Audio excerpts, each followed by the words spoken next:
All right. Well, then we are here for another wonderful Atomic Geekdom interview. This time with the most dangerous man you have never heard of, or if we want to be a little bit more realistic, just another great geek who happened to be cast as the most dangerous man you've never heard of in the most recent Joe Ledger novel by Jonathan Maberry titled Cave 13. We did talk to Jonathan about Cave 13, and now we have the villain of that piece. And of course, Jenny is here to co-host and to ask all these fun questions. But we are happy to welcome Jason Aydelotte. Welcome, Jason, to Atomic Geekdom.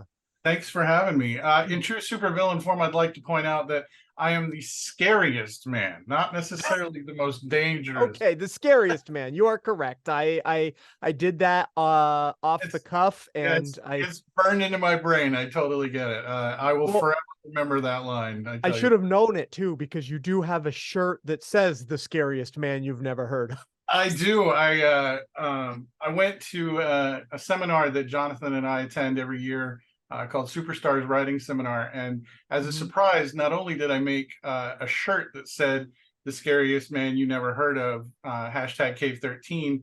I also made business cards for Mr. Miracle and gave those to him, a custom logo and a tagline, which of course escapes me at the moment, but yeah, I gave him some business cards, and so I stopped short of actually cosplaying as Mr. Miracle with the white suit and everything. But yeah, it That's was perfect. it was such a great thing for me that I had to go all out with it, and he loved it. So Of course, I don't blame you. So, I would be remiss. Atomic Geekdom typically isn't my show. I appear from time to time, so I don't want to forget to ask the typical Atomic Geekdom question. What is your geek cred? What are some of the things you really love and are interested in? well, I always like to say people geeks are very different now than they were when I was coming up, as I think most everybody would know. Everybody is a geek about something. You know, everybody has Sure. one thing or many things. I personally tend toward the more standard, if you will, geekdoms. Star Wars, sci-fi. You know, Star Trek is a huge one for me. I've been a Trekkie since 19. Let's go with a while back because Oh, my nice. parents were huge Trekkies, and I got to stay up late sometimes and watch the original series on TV. Nice. Um, but I would say the true test of typical geekdom, and this is not in any way gatekeeping or anything like that. I think it's a fun question, is to name the 7 characters who wore the One Ring. And that to me is like the ultimate sort of trivia. I hate to say test because that's a little gatekeepery, but Sure. it's just one of those fun things to see how much you really know about that. Now, I'm no Stephen Colbert, so you know you get deep into Lord of the Rings and especially the Silmarillion with thus and so begat thus and so, and then you Oh, have sure. Morgoth or all of that. It's way beyond me, even me. But um, yeah, that's the one thing I've always been a reader too, so anything about books, but primarily sci-fi and fantasy is really where my head's at with geekdom. But I also love board games. I have at last count over 276 board games. Oh, wow. Yeah, I got huge into that hobby. Cool. And with ADD, I tend to hyper focus on something and then go all out and then forget about it. Yeah, well, So you'll have that. You did say two of my favorite words in the world, though. You said Star Trek. So I gotta ask you, Jason, what's your favorite Star Trek series? Do you have one? well, that's a good question. That's a good question. I have on some level I have liked them all, though I think Disco Discovery was a little hard for me to get into for the first couple seasons. It was for a lot of folks, yeah. Yeah, I even liked Enterprise. Scott Bakula has my heart since Quantum I Leap. do too. But I mean that one was a little more let's make some money and get some viewers, Hmm. for certain various obvious reasons. Um, Same with Voyager on the later seasons of that, but for humor, I got to give it to Lower Decks because Star Trek Lower Decks is absolutely fantastic. Um, and his name escapes me, but the guy who plays Boimler, Oh, Jack Quaid. Jack Quaid. Mhm. I knew Quaid, but there was Yeah. Yep. That series is fantastic and fun and humorous, and I thought the crossover with Strange New Worlds was amazing. The way that they made that happen, it blew me away. Strange New Worlds, in my opinion, is as close to the feel of classic Star Trek that we're going to get, or at least that we've had in a long time. Yeah. It's just every time I turn around Strange New Worlds, it's like, oh wow, that's so cool. How did you do that? And Anson Mount has long been one of my favorite actors ever since Hell on Wheels, and him as Pike is incredible. He is fantastic. And to Strange New Worlds is my current favorite, but classic TNG, it's at my heart.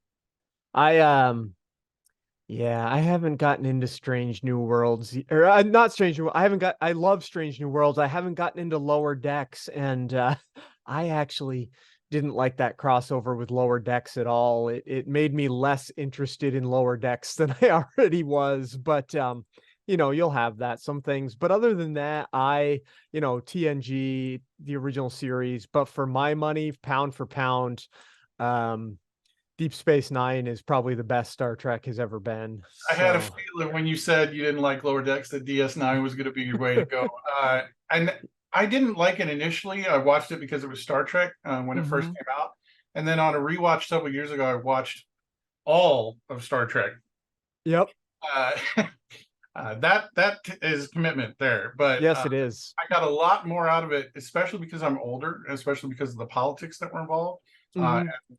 Not to get into politics, because I don't believe that has a place in today's discussion, but I believe that makes it a lot more relevant to me and approachable to me. I think it's really, really good. Cisco, Avery Brooks, who is, by the way, super tall in person. Is he really? I've never met him. Damn, I'm 6 feet, so I stand tall. I had to look, he was a tall dude, Wow. or is a tall dude. But I really like it, and if that's your favorite, I totally get why you wouldn't like Lower Decks. Now I'm gonna go out on a limb here, and I'm gonna tell people something that I haven't admitted to very many people. I haven't watched Clone Wars. I haven't either, but that's mainly because it's animation, and some kinds of animation I like, some kinds I don't, and for whatever reason, the style with the Clone Wars and Bad Batch and Rebels just doesn't draw me in. So I haven't either, and mostly because it's a time commitment. It's a big old series, Clone Wars, and it really is. I will say I'm really liking Ahsoka. I think it's absolutely incredible. Brings me back to the Rogue One feel of Star Wars, and Kenobi, for that matter, did the same thing. I'm like I said, huge nerd and geek. Anything to do with Star Wars I'll watch, almost, apparently.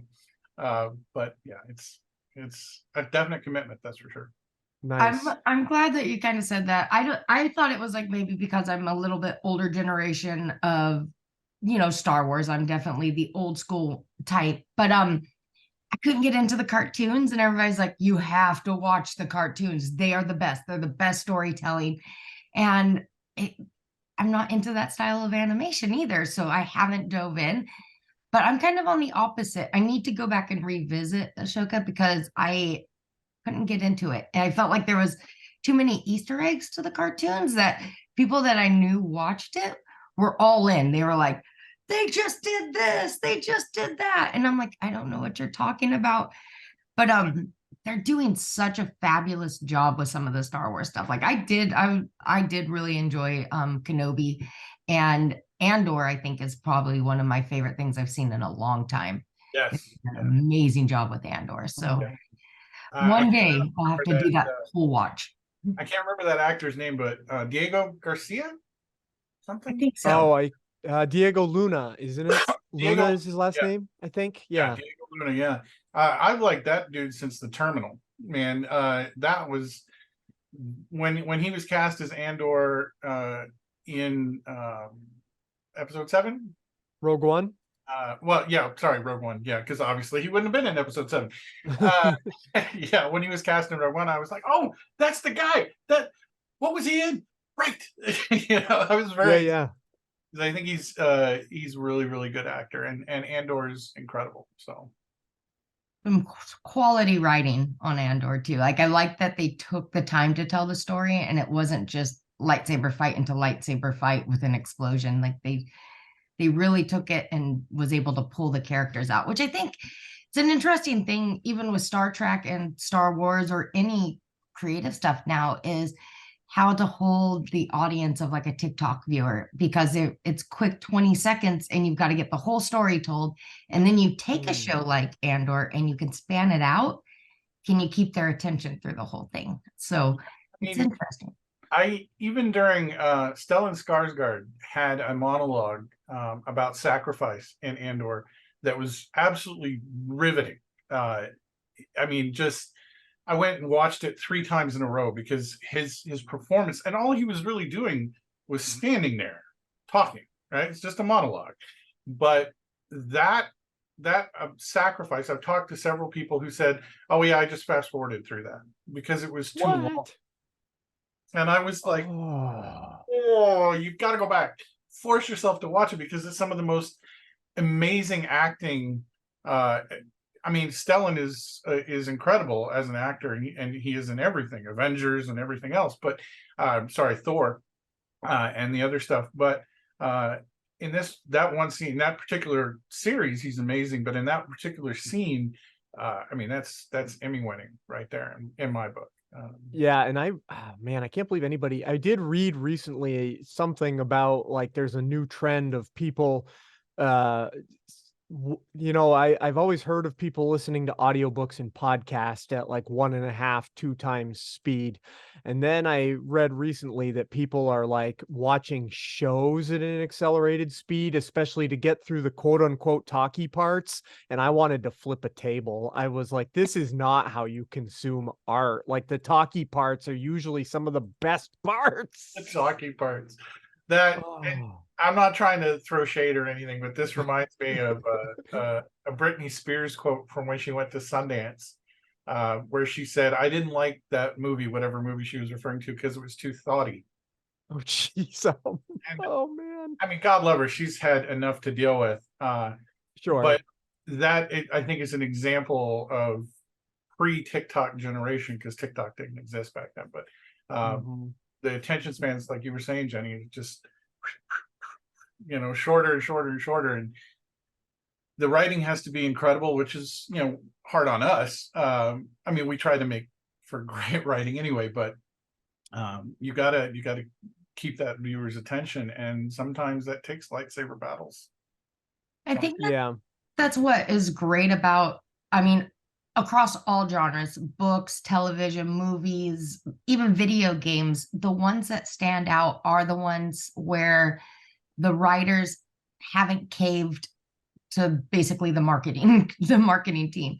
They want to take the time to actually develop the character, and the characters aren't always, especially in the last like 20 years, characters are becoming more layered than they were before. Like in the 90s, you had the huge uprising of good guy, bad guy, and then anybody that was in the way, And now the bad guys are sometimes the ones you're rooting for, and the good guys are the ones that you have to question. And I kind of like that trend, but it is that weird imbalance, because people do like their John Wick and explosions and superhero movies. So I gotta tell you, I love the John Wick series. It is what it is, and you go into it, it's I don't want to compare it too much to Jason Statham's movies, because John Wick, I think, is a different level. But I read a review once of a Jason Statham movie. I think it was The Mechanic 2. And it said, the latest Jason Statham movie, let's not even pretend his characters have names. And that's not a dig. That's not a dig. I personally, I love Jason Statham movies, but I go into movies and TV shows and stuff with, I think, a different level of expectation for the average viewer. I go into a Jason Statham movie expecting a Jason Statham movie, not expecting an Oscar winner or anything like that. I expect a good old-fashioned action film. Transporter 3. I mean, come on, really? None of that stuff that they did in that was even really possible. But I enjoyed the movie because it was Transporter 3. It was a Jason Statham movie. As a matter of fact, I enjoyed The Mechanic, and I enjoyed all the Expendables movies, but they're not exactly dialogue heavy. So I think it is important to write layered villains and layered heroes. As a layered supervillain myself, Right. I could say that even as a writer and even as Jonathan's friend, I was still surprised by some things. Although he didn't give me any spoilers, but I did pick out what was happening by the end, and I thought it was really cool. If you haven't read Cave 13, by the way, for anybody who's listening, highly recommend it. In my opinion, it's the best Joe Ledger book yet. Yeah, we're gonna talk a little bit of spoilers in this episode, just so we can speak a little more freely and don't have to talk around it. And so I will say, yeah, I actually I always say I'm kind of a mark for twists. I pretty much see nothing coming ever. But there was a point in the book where we love you for that, by the way. Oh, I know. I know some people that just like I know what the story, I know what foreshadowing is. I know I know what clues are, but when I go into something, it's just not something I want to do. I don't want to figure it out beforehand. I just want to go with this. I have friends that can't help it. Like no matter what, they can't shut it off, whether they're watching a movie or whatever, they just can't shut it off. They see everything coming. And I'm like, how do you consume anything? But anyway, there was a part in this book where I went, I know exactly what's happening. And it's when the lion, what was the exact name of the quote unquote terrorist that was a separate person, the lion's head or the lion's mouth, he was sitting behind the curtain and he had the exact same body as Jason in the silhouette, and I went, oh, they're the same person. Yep. And then at some point I figured out that not only were they the same person, I can't remember the exact clue, but I went, oh, not only are they the same person, Jason doesn't know they're the same person. They are a split. And I went, I can't believe I just figured all this out. And I went, wow, I got it. And it was cool and it worked, especially when it gets to the scene where he is sitting staring at the blank computer screen, having a conversation with somebody he thinks is on the screen. I was like, this is really like, and there's tons of split personality stuff out there, but something about the way that scene was written, I was like, oh yeah, this is very unnerving. Like this is just not, this is uncomfortable as hell. What was great about that though too, like I actually I thrive myself on trying to figure it out. I like to be like, knew it, saw that coming, but I enjoy that because it makes me feel more part of the story. And I think in Cave 13, what made this book like stand above a lot of the other ones is the simple fact that there are so many villains and so many people just on road team and such as well, following the different characters and how the characters are interacting with each other I'm like, okay, where is this? And there's such a list of them that when it got to that scene and you realize that he's staring at a blank monitor, you're like, that kind of hit me. And I was like, I should have seen this coming. I should have. And I love the fact that I didn't, just for the way that it happens with when it's realized. I can picture that whole like face of like, what the hell is going on? And it kind of just put the theme to the movie or the book in general. But I really like that. Jonathan in particular is excellent at dropping those clues to the twist at the end of the book. And I haven't really discussed it with him in terms of whether he writes backwards. I know a lot of mystery writers and stuff, and people will write backwards from the twist, and then they give you clues and they disperse clues throughout the book. I don't know if that's the way that he works with that, but he's really, really good at that. And he did the same thing in the Cake and the Dam series, which if you haven't read yet, also got to read it. One of the best fantasy books out there. And as an author, and I'm sure Jonathan would say the same, when we try to clue somebody in on something. By the end of the book, there's that twist and they figure it out. That's the moment that we love. One of the many moments that we love, but that truly is when we get a reader to the end and they go, oh yeah, I figured it out. And then we confirm what they figured out. It's absolutely wonderful for us. Yeah. One of the things that I really like too is when you can't figure it out. Matt, you were talking about how do you consume anything, and I kind of have to switch my brain off when I go to the movies now, because I can see almost everything coming. Like we went, my partner Jen and I, we went and saw The Creator 2 nights ago. Okay. Yep. Which is a very good sci-fi movie, well told, interesting premise, but it's kind of predictable in a sense when you've seen 7,000-8,000 movies, however many movies I've seen. Sure. Almost every movie is like, okay, this is going to happen, this is going to happen, and this isn't going to happen. And we were watching something the other night on television, as a matter of fact, and I don't remember what it was, but I said, this is what she's going to say next.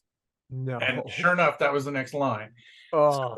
So, it was kind of like, well, but I can kind of switch that part of my brain off and still enjoy it. As a matter of fact, it was Resident Alien. We were going back and watching Resident Alien with Alan Tudyk. If you haven't seen that, I haven't seen that one yet. No. Hysterically funny Alan Tudyk in prime form, who I was actually cosplaying when I got mistaken for Jonathan Maberry. Oh, funny. Yeah, I was at Comic Palooza. I was cosplaying Wash, and somebody walked up and said, "Are you cosplaying Jonathan Maberry?" And I said, "No." And they took a photo, and I sent it to Jonathan. And he said, "I have that shirt. It was a one." So really, really funny. But we were watching that, and just to say, the writers, I don't want to say we're predictable, but we do things in a way that draws in the reader. And if you're experienced and you know how to craft a story, sometimes you can see ahead, and sometimes it's not great, but the writing on that show in particular is really, really good. So I didn't even mind. I was just like, yeah. So we do love to give that to readers, though, to give that moment of aha. And I just, the one that I am actively not trying to figure out. As a matter of fact, when he was on your podcast, the Atomic Geekdom podcast, not too long ago, Jonathan mentioned that 250 some odd people figured out who Mr. Church is. I am not one of those people, and I don't want to know until Burn to Shine. So, when I figure it out, when I read it on the page, that's what I'll read it. It's who he is a person I had never heard of. And so I wouldn't have figured it out for the life of me. I just wouldn't. Tell me. We're gonna leave. I won't tell you. I won't tell anybody. But who he actually is, I never would have guessed in 10,000 years. Like there's just no way I would have ever guessed it. So I'm surprised anybody figured it out, to be honest. Well, Jonathan has a lot of smart readers, so. Yeah, I was going to say that's what's made the series so great. I mean, I stumbled into Patient Zero, like totally wasn't really searching for it. I had just finished, I think I had just done the audiobook for like Kirkman's Rise and Fall of the Governor of the Walking Dead series, and just audible like, hey, why don't you check out this? And I didn't have anything, and I was like driving home. I'm like, all right, I'm going to do this. Fell in love with it from the moment, though, that Church is looking through his rose tint glasses there. Every book after, you learn just enough about him, but not enough to actually know that. I think that we're hitting that point in the story where we're going to have to know. Yeah, and Jonathan has said for a long time that he initially never wanted to tell anybody who Church was. And he's kind of obviously changed his mind on that. And fans being what they are, we've all said we want to know. But yeah, as far as Patient Zero goes, believe it or not, the first time I met Jonathan, I had no idea who he was. None whatsoever. Never heard of him. Never heard of Patient Zero. Never heard of anything. As a matter of fact, I can share that photo that I was telling you about, if you like. Of course. But we met at ZombieCon in 2011, And Jenny, just let me know when you're ready, and I'll share that. We met at ZombieCon in 2011 in the Author's Alley, and I happened to be sat next to him. I was promoting and selling copies of my first book, The Dying of the Light End, which had very different typography for the first edition and typography that I did, and I am not a typographer. So I'm a font nerd, but I'm not a typographer. So I was selling copies of that sitting next to him, and went, "Oh, hi, I'm Jason," and we met, and lifelong friendship from that point. But I had actually never heard of him at all. So I read The Dead of Night, which he was promoting that night, or that weekend, on the plane back, and he was very gracious and took a copy of Dying of the Light End. And so I met him there, and I read Dead of Night, and I said, "Oh wow, this is really good. Let me go see what else he's written." And started Patient Zero, and now here we are. I'm starring as a supervillain in Cave 13. So, well, we've talked around this quite a bit, and so obviously I want to talk about it more, because you write your own books. How long have you been writing, Jason? 7th grade. So years ago. Yeah. I was recently going through some boxes of old papers, trying to clean up my office, which you can't see it from here, but it is a mess. And I found the copy of my first story that I remember writing, which was crazy awful. But Well, all of our first stories usually are. what was really unusual, though, is I tried something with this story that I think was pretty cool. It's called White Wolf, and it was about an alien wolf that came to land, and a young boy who finds it in the woods. And I was trying to tell the story from the perspective of the boy and the wolf, so it swapped back and forth, which is kind of an interesting idea. It is, actually. Yeah, I like that. Yeah, let me show that that yeah, photo of Jonathan and I. Absolutely. So this is Jonathan and I back in 2011, which is a really awful photo, but yeah. Hey. So that's a really, really long time ago. And then this is us a few years later at Comic Palooza, and you can see we wanted to take a photo just to make sure that everybody knew that we were in fact two different people. Yeah, if you put some glasses on, it'd be really, really close there. Yeah, exactly. Yeah, so that's really funny. That's pretty funny. Yeah. But yeah, I write books. I write right now. The only ones that I've got published are the Dying of the Light series, which is 3 different books. They're pretty good. They're on Amazon. I write under Jason Kristopher, though, because nobody would want to try and search for my last name. That's why I chose a pen name. But the zombie books are doing well. People seem to like them. In fact, the first one was called The Best Zombie Book Since World War Z, which... Wow. Nice. I'll take that. Max Brooks, when I met him at Comic-Con, was not as happy with that. Oh. He did not find that as funny as I did. I was just like, "Max, you wrote a great book. You wrote a great book. Don't worry about it." I was gonna say, you would think You're that Max Brooks. Come on, man. I'm schmucking yeah. book. Is this before or after the movie? Because I think that the whole conversation with World War Z kind of changed after the movie. It was after the movie, or I think the movie might have been in development. And I asked him about it, and he said, "Hey, they wrote me a check." And I said, "Okay." You know, I can't. Well, no, you can't. So, but yeah. It's one of those things that, like, so this would be a good question for you then, is with writing something, if a studio approached you and wants to develop it, would you be willing for them to go so off the tracks like they did with the World War Z book to screen? Or would you want more control, where kind of like Gaiman does, where everything has to be precise to the book? Well, see, Neil has the benefit of being rich. And really known, and having the fandom to say, we're going to watch whatever he makes, because we know that he's got that control, right? So he had the fandom before the movies and the TV shows. I don't have that. So there is a number, it is not a specific number, but it is an obscene number that I could be paid to just, hey, here you go, you have the rights, and I'll walk away forever. I like to say it's a truly obscene.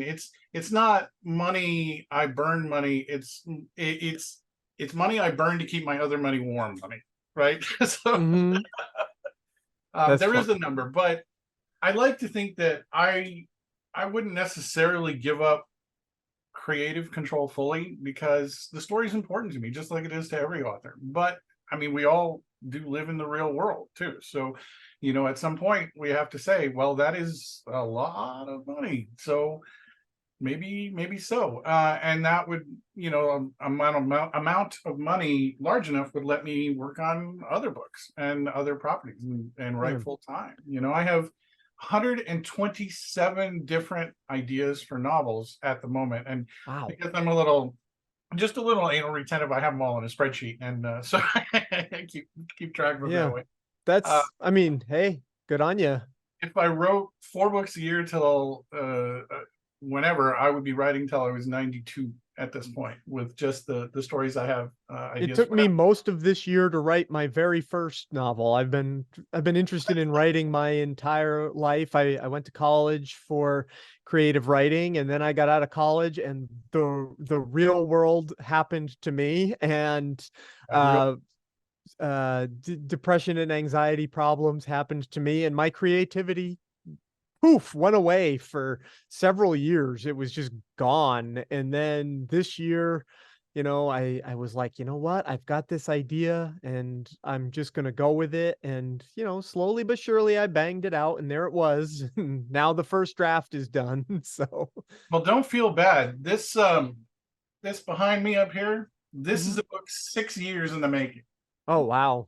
That's the one I'm currently working on right now, about sapient griffins and a world whose geography is unlike anything you've ever seen, and mechanicals, and it's a lot. But so this one has taken me quite a long time to write. Now, part of that is the pandemic, and but I think you bring up an excellent point. Mental health is so incredibly important, not just in writing, but particularly in writing, and when you feel off, you don't feel creative, right? So it's important to have that, I think, to have that structure. And they say, write every day, even if it's 10 words or 50 words or whatever.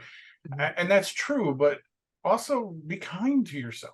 Not everybody can write every day. There's just life, and mental health is important. So some days I go to the beach instead of writing. I'm fortunate enough to live 15 minutes from a white sand beach, but here in Pensacola. But not everybody has that either. So just be kind to yourself as a writer. You've got a book done, whether it took a year or 6 years. Now, this is going to be some of the best work I've ever done, but it's not done yet. Yours is. So who's winning, right? So sure, yeah. The next thing I got to do is get it published. Right, well, I got to edit it, but then I'm going to get it published. And it is, like you said, it's probably to make a few passes, and then I'll be ready to query. And but like you said, it routine helps. I found that the best thing for me for getting anything done was actually packing up my laptop and going to the library. Lack of distraction is important. So much to just go to the library and just work there. So I got more done on this book called Elwis, by the way. Not that matters. It's not going to be searchable or anything at the moment.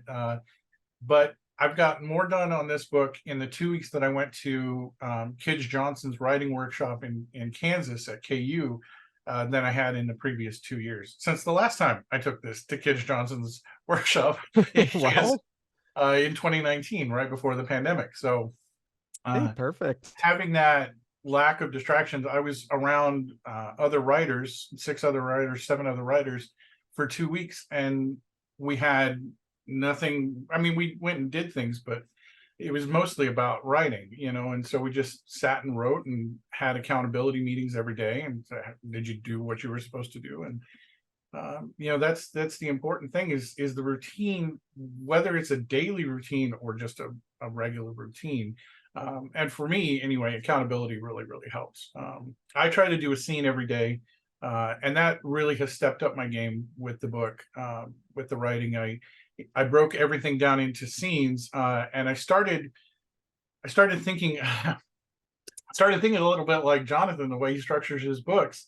The Patient Zero, the first chapter was one sentence, right? So he writes very fast in a sense of pacing, right? So Right. I don't necessarily want to do that, but I realized that I can break everything down into a scene and just write that scene. Instead of writing a whole chapter, I write a scene, and maybe that scene's only 10 or 15 sentences long, or 10 or 15 paragraphs or whatever, but I can break it down like you're eating an elephant, right? How do you eat an elephant? One bite at a time. One bite at a time. Yep. Hey, that works. And I'm always super interested in the way people do, because I'm looking at all your mapping and everything back there. I can't do that. I wrote my first novel by the seat of my pants. I sat down and I had a basic idea of a timeline in my head about this happens, and then this happens, and then this happens, and then this, and I just sat down and I went for it. And there were a couple times I got to a point and I went, I think I got to think more about what happens. And I would have to go and take some notes, but like if I tried to sit and write it all down, like in your graph behind you, and keep all those, and I had to take character notes and stuff like that. But if I had to sit down and do it all before, I probably still would have never gotten anything done. And, you want to know a secret? This was only half done when I started writing again. So this is what, for those of you who may or may not be able to see it, this is called a W, what they call a W in the writing world. And it sort of shows you the 3-act structure. You have the intro, and then act 1, then act 2, and then you have the act 3 and the finale. And so you basically have the turns, which is where huge things happen in the story, where the story turns, hence the name. I didn't have most of that. I had like the first half of it when I went to the writing workshop, and then with the kind advice, sometimes kind, sometimes truthful advice of my friends, I was able to flesh it all out. And just being focused on the writing was incredibly helpful. But you'll notice I also have this page, which has act 1, act 2, and act 3, and then this is an example of the geography of the world. So, oh wow, yeah, it's very, very, very strange. So that's I think incredible. the thing to remember, as with any book, just write, however it works for you. Yeah, do it. If writing into the dark and pantsing is the way you get it done, get it done. Stephen King does that. Yeah. Yep. Well, what's kind of cool. That's why we have books like this from Stephen King instead of books that could be like this. But that's everybody's different. I'm not a huge fan of Stephen King's books. I haven't met him, so I'm sure he's a perfectly nice person. I just they don't work for me as well as they used to.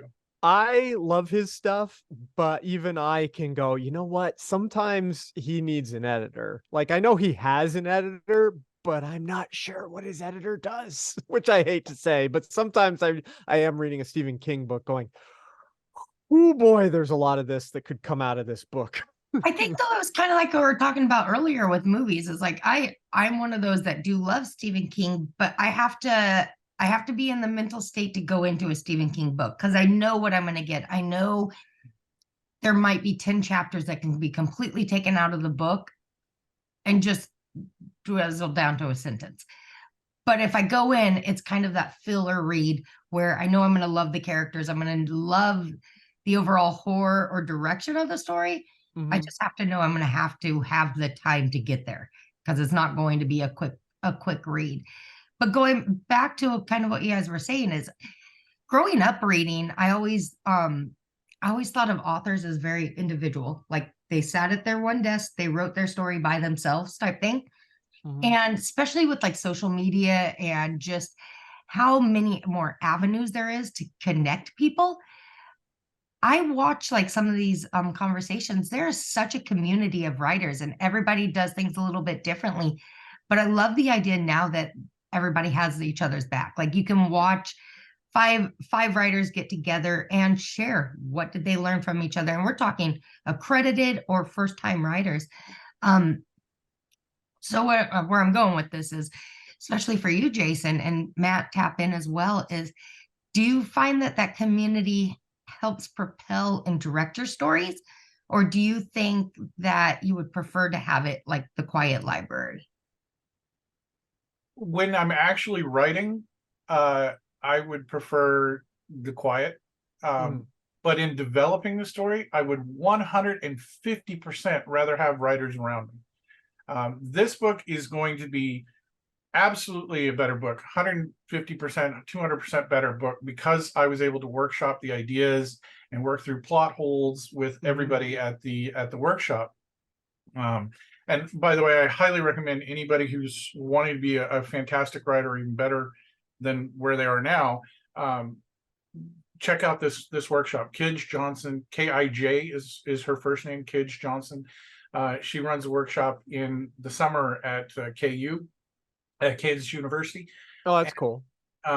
It's a residency, so you go to KU for 2 weeks and you write. And the authors who are there, we basically tear apart a story and put it back together better. And I was able to ask questions to find plot holes that I didn't even think about, didn't know existed, and literally hundreds of ways to make my story better.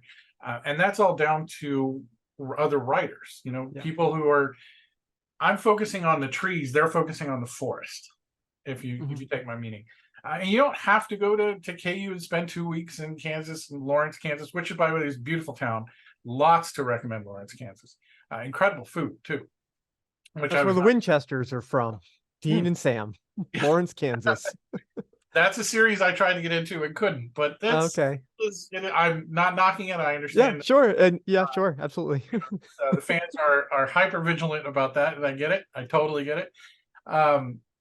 It doesn't have to be there. You can be at a local writers group. Find a local writers group. Typically, I would suggest a critique group, not just a writing group, because critiquers will make you a better writer. Not everybody is meant to be a critiquer, so you will find people who probably annoy you, but you'll also find people who give you really good feedback. And that is incredibly important, especially when you're getting started. Half the books that I've published through Grey Gecko Press, probably more actually, are from my first writers group. We got together and found a core group of 6 or 7 people, and sorry, we lost one of them recently, and it's it tugs at my heart a little bit, a lot, but of course. We called it Team Armageddon. They saw us through, I think, 21, 22 books that Team Armageddon wrote together before we kind of split off and literally moved, in my case. But that critiquing was vital, because they care about your story. They want to make a story better. Most of them. Now, you have people that are probably not in it for the good writing. Sure. That's true of any group. So I highly recommend a local writers group, a critique group, because they will make your story better. Yeah, it always helps, because you can't just have you look at the book and go, this is, you have to have other people look at it. My first draft, I got some really good friends reading it right now. One of whom I'm meeting up with this week. She actually is a published author. She doesn't write the type of stuff I write. She wrote like a historical romance novel or everything, but she's a writer. And so she took it and she read it, and we're going to meet up, and she's going to give me some notes this week, so. I would also caution anybody who does get critiques to, it's hard when you've got your baby and you've written your baby and you spent 6 years on it, to get critiques, because, it feels, you get a little defensive by nature. People are not out there to tell you you're a bad person for the way you wrote your story. No. You know, don't take it personal. It is a story. They're trying to help you make it better. And that's why you've got to be at least somewhat selective. Critique groups are great for like short stories or portions of your book. If you have a full manuscript that you want to get critiqued, I recommend being very careful with who you select as a beta reader, because some people will inevitably, you'll get beta readers who won't read it, which everybody gets busy. Totally get that. Yep. I that's why I can't read my friends' books anymore, like actual books, because I just don't have the time to get it back to them in time to make it useful. But beta reading and critiquing are two very different things. And so when you choose to do either of those, make sure that you're setting yourself up for success by choosing the right people for that particular thing. I would imagine too, it's like, I'm not a writer, but just project managing and just things that I've done in the past, there's a lot of times when I'm writing instructions or I'm doing something of that nature, I'm so personally invested in the project that I'm working on that I can write it, give it to somebody, and they look at it and read it in a completely different light. Like they take because a lot of stuff in my head is connecting because I have the big story or the instructions to this project in my head. That second eye or that fresh eye, it's amazing how one sentence could be, you can ask somebody to do something and they'll do it totally different. It's still right in what they read it as. So I would imagine that's a huge thing, because your story could be going one direction, but somebody might feel that it's going in a different direction. So that's incredibly, that's a reason why it's incredibly important to get critiquers or outside feedback, beta readers, because, and not to get too much into the diversity reading, but that's also important. And for that very same reason, as a day job, I'm not lucky enough to do this full time, but as a day job, I'm a technical writer for Hewlett Packard, and I write user guides, stuff like that. And so one of the things that that I picked up on very, very quickly in this job is that even a single word can be misinterpreted by somebody else. You know, because obviously for HP, we have a lot of localization, you know, translation into other languages and things. And so just as a quick example, you can't say power on in a user guide. You have to say turn off or turn on, because power could mean something else when it's translated. So that's just a very small example of a nonfiction work, but fiction is even more so like that. You know, it can be completely different between one person and another. Yeah, it's definitely true that you know, it's just one of those things where, and obviously when you take critiques, you have to kind of work through which ones you really think are going to work for your project and which ones aren't, because everybody that might critique it might have something to say that once you examine it, you might go, you know what, that's not really going to work. And somebody else might have something that you go, duh, I should have thought of that myself, you know? So it's about parsing a lot of that information too. Yeah, that's definitely one of the challenges we get with the feedback, because you can't make everyone happy. Just let go of that idea from the very beginning. You're never going to make all of your readers happy.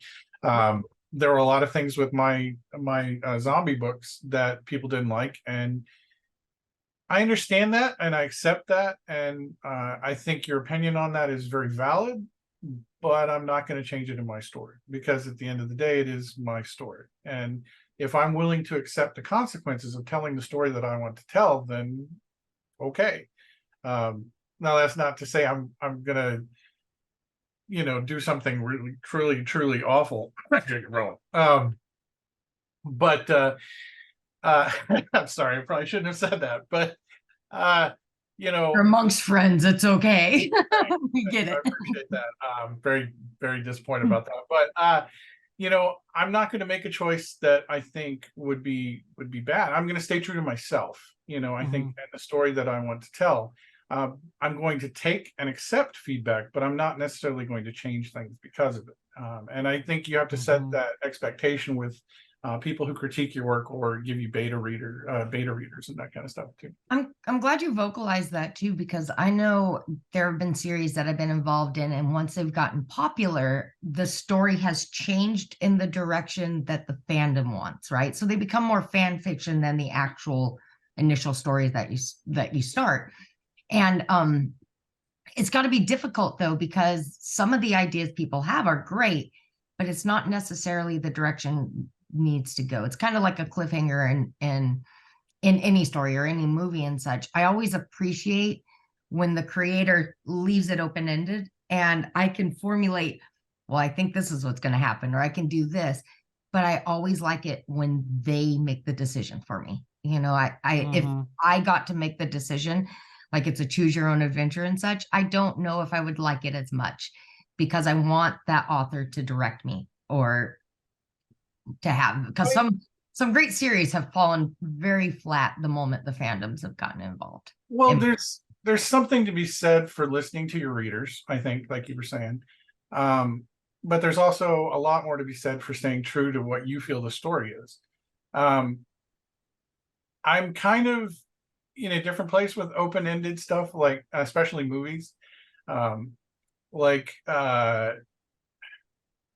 believe I can't think of that. And the one with Leonardo DiCaprio, Inception. Hated that ending. Really? Yeah, loathed it with the fire of 1,000 dying suns. With movies like that, like that one and Cube. I haven't seen that one. I don't recommend it for a lot of reasons, but also even Summersby, for that matter, if you want to go way back. When a director or a writer leaves the ending of it open to interpretation, like Inception, did it wobble? Did it not wobble? Not only do I feel cheated, but I feel annoyed, because I feel personally, and I'm not criticizing anyone's storytelling choices. Tell the story you're going to tell. People like it, people won't like it. I'm not trying to shame anybody for liking what they like. Let people like things, right? Right.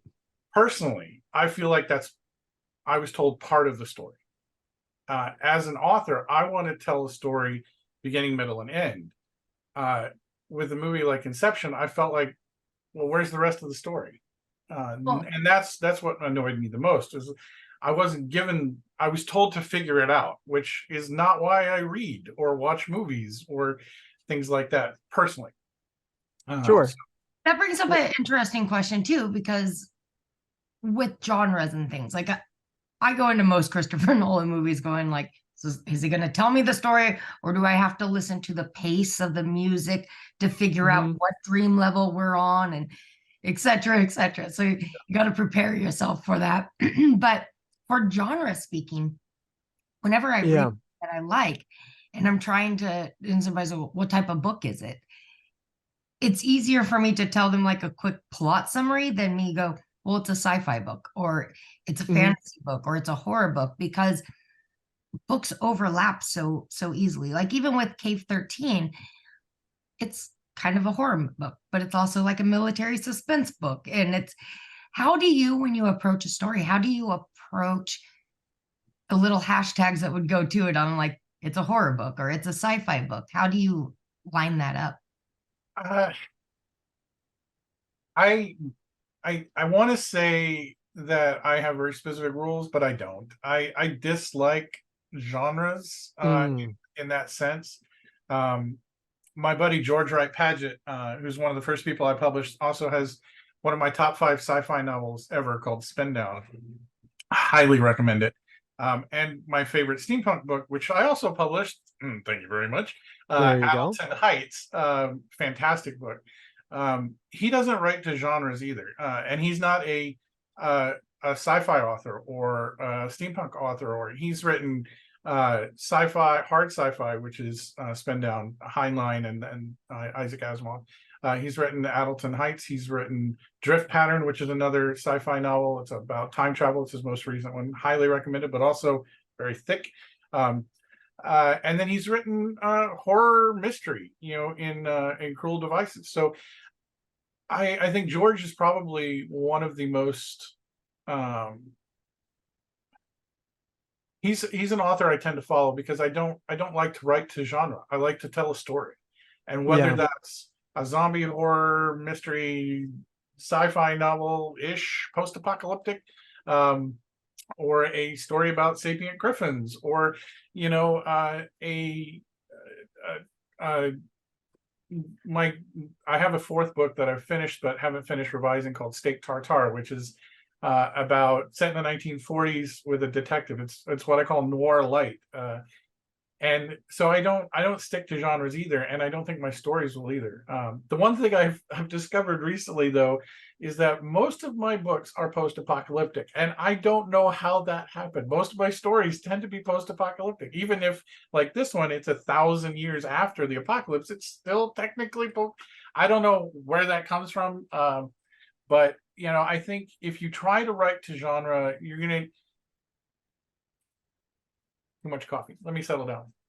Uh, here's the deal. There are, in my opinion, two types of writers. Writers who, and there's a lot of writers, but in general, you can put most writers into one of two camps. They write to market, which is usually very profitable, or they write to story, which is sometimes profitable, but not necessarily as profitable. It's about whether you're writing for what the market will bear, and there's a lot of very professional, very good authors who do that. They write books based on what's selling at that moment, which is great. I am unfortunately or fortunately not one of those. I tend to write what's currently burning a hole in my head. As a matter of fact, my website, my author website is thefireinOurheads.com. So That's awesome. It's currently under construction and has been for a minute. So, you know, disregard that. But I was on a panel at Comic Palooza several years ago, and we were talking about books, and it turned into one of my favorite panels that I've ever done, and I've developed a workshop after it. But that's the whole thing. One of the other authors responded to the question, "Why do you write?" And they said, "Because it's the fire in our heads. It has to go somewhere." And I kind of leaned over to her and I said, "Can I use that?" You know, and she said, "Absolutely." So that's I write whatever's currently burning a hole in my head, whether that's marketable. I might concern myself with that a lot more if I was doing it as a full-time gig, which paradoxically I could possibly be doing as a full-time gig if I wrote to my. So you see what I mean. But I don't pay too much attention to the hashtags because theoretically everything I've written could have 15 or 20. That's awesome. I like that a lot. I'm kind of like that. If I go into a bookstore, I have to bounce like the different subject. Like I'll be like, kind of want a horror book, but I don't really want horror. I want, you know, so you have to kind of bounce around the store a bit to find exactly what you're looking for. With that said, though, you know, obviously books have influenced your life and such. What are the ones that you can go back to over and over again? Do you have like one or two books that you have read so many times you've lost count that you would put as your staple of like maybe one of your favorites? Well, I currently have over 3,000 books in my library. I actually have a library, and one of the rooms of my house is a library. Very cool. Floor to ceiling bookshelves. It's also where I do a lot of my creative stuff. Tangent. I also have a creative design company, and recently I've been getting into creative stuff like paint by numbers and non-Lego builds and Lego builds, and you know, those little flower shops you put together, or the little builds of miniatures, right? So that's also my workshop. But to answer your question, Jenny, fantasy wise, Wheel of Time. I haven't reread it in a while, but now with the show, which is a different discussion, I'll put that over here for a minute. I want to go back and read them, although I will probably skip 8, 9, and 10 because Jordan was not at his best for obvious reasons during that time. So those were huge for me. Sci-fi, anything Asimov. I've read Foundation I don't know how many times, and love the TV show. Also, But you know, I have so many books that I don't tend to read a whole lot of them over and over and over again. But Yeah. you know, when I was younger, I read the Xanth series by Piers Anthony over and over until I got to about book 13 or 14. I realized these were the same book. Speaking of a fandom creating the series, he figured out the formula and kept writing books and kept making money. So, you know, who's to say that's wrong? But I kind of stopped reading them. Plus, I kind of aged out of the fandom for that. I mainly read sci-fi and fantasy, and Asimov is probably one of my biggest. But also, I've started reading thrillers. You know, Jonathan Maberry's books. A lot of people from that kind of follow on to other authors from that. And my to be read bookshelf is a floor to ceiling bookshelf. So, you know, there's all kinds of authors out there. I just say reading is like drinking wine. Read Yep. what you like. And as I always say, just come to grips with the fact that I'm gonna die with a TBR pile. It's just I'm never gonna read every book I want to read. Yeah, maybe I should write to market. Then I could do this full time and read all the day. You know? Yeah, I one of the things I love about my job is I do get to spend most of the day listening to audiobooks, so I do get through more that way, and it's still like as many as I get through that way, I'm still not going to get through all of them. So I can't listen to audiobooks for whatever reason. They put me to sleep. Listening to somebody read to me puts me to yeah. sleep. And I will say I bought my very first one not too long ago. I bought Cave 13 because it was read by my friend Ray Porter. I say my friend, we're associates. Jonathan introduced me to him last year at Superstars. And he's a good guy. He's a really good guy. And he's an incredible reader. So Yes. that was the first one. And just to listen to Ray read that first line, I was like, okay, maybe I can listen to this one. Maybe I can Yeah, listen. I work on my feed. I deliver mail, so I don't get the opportunity to fall asleep because I'm walking all day. So Thank you it for does it, you know, so it helps out that way. But you're right, Ray Porter is great.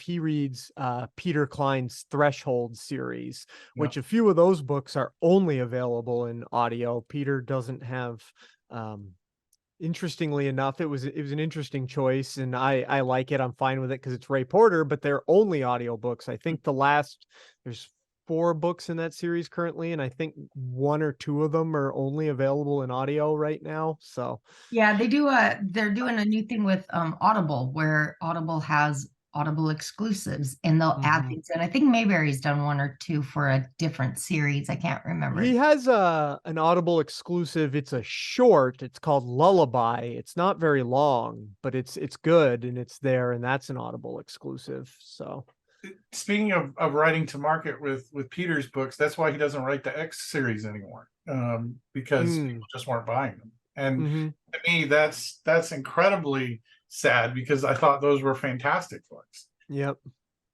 You know, zombies and superheroes. How could you not like it? I don't know. But Peter is another one that I've just loved everything by him I've ever read. He's great, and he's a great guy to talk to, and he's a lot of fun. So I thought of another series, the Honor Harrington series by David Weber, who I got to meet a couple I don't years know ago that one. here in Pensacola. His series is absolutely the Honor Harrington series as a whole is really, really good. Here's my notebook. He's written a whole, I mean, there's I think 14 books in the series, in the Honor Harrington series. But he's written with other folks as well. And you know, highly recommend those. My friend Kevin J. Anderson has written the Dune books. He keeps getting me to try and read them, and well, he doesn't. He tells me I should, but he doesn't like break down my door to force me to read them. Sure. And you're just like, I promise I'm getting to them. I just don't have enough time. Yeah, and the other thing is that I kind of got burnt out on Dune when I read the original one, and then the second one, and went. So I need to give Kevin's books and Brian's books a couple chances. his Clockwork Angels series, though, Kevin J. Anderson series, Clockwork Angels is fantastic. So you definitely check that out. Awesome. Yeah. Jenny, did you have anything else you wanted to ask, or you I all was looking set? at the clock and I'm like, I think we could continue this for another 2 hours. There's I so much more to chat about. But I have been known to talk. That's all right. I just was thinking that I just wanted to, I mean, I could keep going forever and ever too, but I was just thinking I wanted to be respectful of everybody's time. no, Even though I know you both said you have nothing else to do today, you know. this I always try. appreciate that. This has been a great, like, this conversation went in a completely different direction I thought it was going to go today, which is really cool. Like, I actually think that Yeah. we nailed a better one than I thought. Just out of curiosity, where did you think it was going to go? I knew we would talk a little bit about yearbooks and Mayberry's books, and then just books in general. But I love the idea that I love the fact that we talked about the process more than the existing stories that are already out there, because the process does drive everything. It drives whether or not your characters are going to fall flat, or and it going to have a book that should be edited. Yeah, and it is especially going to happen a lot when you get two people who are creative and familiar with the process in the same space. That's that's bound to happen. Jason, I did have one other thing I wanted to do just real quick, just because you did manage to become the villain of Cave 13 by winning a charity auction, and I just want to shout out, obviously the prize was awesome, but donating all that money to charity was awesome. Just shout out the charity and all that good stuff. Well, it's actually a good story. If we have time, I can. Of course, go for it. So the charity is really Superstars Writing Seminars does sponsorships every year. They do sponsorships, and then they do grants and things like that. And so what we do every year at the end of Superstars is we have a charity auction, which all that money goes to allowing people who apply to come to the seminar. Yeah. And the full ride scholarship is not sponsorship, scholarship is roughly around $700, because Superstars is not inexpensive, but for my money, it is the best 4 days in writing, the best seminar you need to go to if you're an author. And there are scholarships. And so what the charity does is it provides funding for those scholarships. And in the last few years, we've added additional scholarships, diversity scholarships, and so forth. And what we do is we use that money to raise money for those scholarships. And the charity auction is a lot of really cool stuff. We as authors, Grey Gecko has several times. Grey Gecko is the publishing company I run. We've donated books, and one of the key items that Jonathan usually donates is being tuckerized in his book, and that's what it's called when you take somebody and you put them, some real life person, and put them in your book. It's called tuckerizing. Presumably, I believe because the person who it was known for was Tucker. So, and it can be either your real name or a different name, and it's up to the person and the author. But it's a hugely popular thing for Jonathan to do that in a Joe Ledger book as the key item, the last item for the charity auction. And as it happens, the year before I won the auction, my friend Maya Cleve won to be tuckerized in the Rage, I think, or Relentless, whichever one was before Cave 13. Relentless, Relentless, yeah. Fabulous. And Maya was enthusiastically departed this life as a hero, the hero that she totally is. But I was very upset because I had bid on that, and she outbid me, and she won. And so when it rolled around last year, and I said, okay, I'm not getting outbid this time. Little did I know that Jonathan had donated a second thing to the auction, which was an arc of Kagan the Damned in paperback, which had obviously not come out yet. And so I outbid my friend JT Evans, who's a fantastic author. If you want to look him up, he does really, really good sci-fi stuff. And he was very annoyed with me, as I was with Maya, because I outbid him for that arc, and I bought him several drinks later. So that one came up, and then James Artemis Owen is the MC for the auction. If you don't know who James Artemis Owen is, you need to, because he's an amazing illustrator and writer, and just an incredible person. One of my favorite human beings on earth, my own personal Superman, James Artemis Owen. And we set the paperback of art, the art, we got that done. And then he was getting ready to announce the next bid, and I stood up and I said, James, how much is a full scholarship to the Superstars writing seminars? And he looks over at Kevin, who's sitting beside him, and $729, $750, something like that, around $700. And I said, thank you, and I sat down. And James said, okay. And so he goes, our next item up for bid is to be tuckerized in the next Joe Ledger book, Cave 13. And I stood up and I said, $750. Awesome. And the whole crowd goes, what? Even Jonathan was taken aback. And James looks around, he goes, done. He said, I think we're just going to call that here. So, sold for $750. And so I didn't technically win the charity auction. I basically bought my spot as hey, but that's very super villainy, right? Yeah, it's very super villainy, number one, and number two, it's also very superhero-y, because like you said, it's a great opportunity for somebody that might not be able to afford to make it to be able to make it. Exactly. So. Now that was my thinking. Not only do I get something incredibly cool, because I had no idea what the role would be at that time. I didn't know I was going to be a supervillain. I just knew that I was going to be in the book. And I thought, how cool is it that I can help somebody else get to Superstars? And I got to meet some of the people who got to come this year from that donation, which was really, really cool. That's awesome. And then after the auction, we're kind of milling around and talking. And Jonathan, I was talking to Jonathan, and I have another photo, but I can't find it at the moment. So he said, do you want to be a hero? Do you want to be a villain? And we were kind of, how much of a role do you want to have? And because he's Jonathan, right? He's really cool like that. He said, you know what? He interrupted himself. He said, you donated a whole scholarship. I haven't named the big bad yet. And I said, done. I would love to be a supervillain in a Joe Ledger book. And he said, do you want me to use your real name? Do you want me to use a different name? I said, if I'm going to be a bad guy, I'm going to be a bad guy. Me. Yeah. Authors are all about credit, right? So of course. I'm going to be in this. And well, just the idea that you're like Santa and you're Mr. Miracle in the book, it's so it's great. It's such a weird juxtaposition of like real you, evil villain you.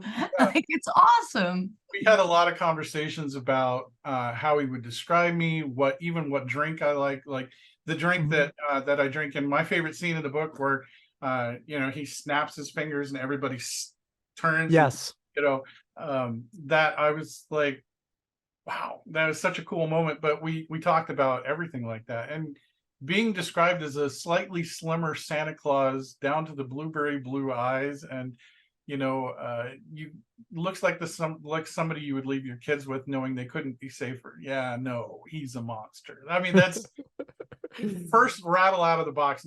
First page of the first chapter, and Jonathan has set the scene for the whole book, for me at least. And I read that, and I got to read it a little bit earlier because Jonathan's cool like that.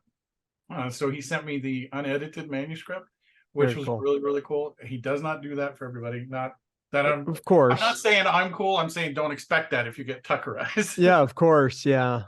I was reading the whole thing, and it blew me away. But that first line will forever burn in my brain. Jason Aydelotte is the scariest man you never heard of. Yeah, very cool. My friends all read that. They were like,